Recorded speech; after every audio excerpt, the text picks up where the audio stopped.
क्यों किया जाता है दुर्गा विसर्जन, जाने इसका महत्व। दुर्गा पूजा का समापन दुर्गा विसर्जन के साथ होता है।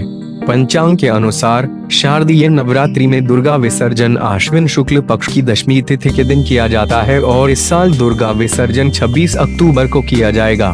दुर्गा विसर्जन नवरात्रि में 9 दिनों की पूजा के बाद दशमी तिथि को मां की प्रतिमा के साथ अन्य देवी देवताओं की प्रतिमा को जल में विसर्जित कर दिया जाता है। इसी तरह से हर एक देवी देवता की पूजा के बाद उनकी प्रतिमा को जल में विसर्जित करने का विधान है।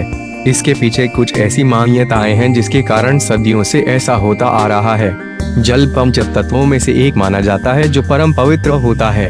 किसी भी पूजा पाठ में जल हाथ में लेकर ही शुद्धि का मंत्र पढ़ा जाता है और इसे अपने शरीर और पूजन सामग्री पर छिड़का जाता है।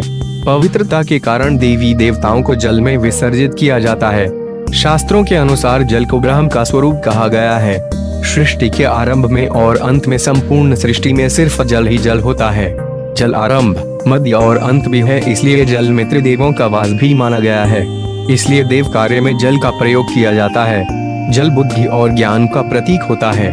जल के स्वामी देवता वरुण हैं जो विष्णु के ही अंश माने जाते हैं। इसलिए आदि अनंत भगवान विष्णु को देवी देवताओं की मूर्तियां समर्पित कर दिया जाता है, क्योंकि पुराणों के अनुसार इनसे ही सृष्टि का जन्म हुआ है। यही सृष्टि के अंत में सब कुछ अपने में समेट लेते हैं।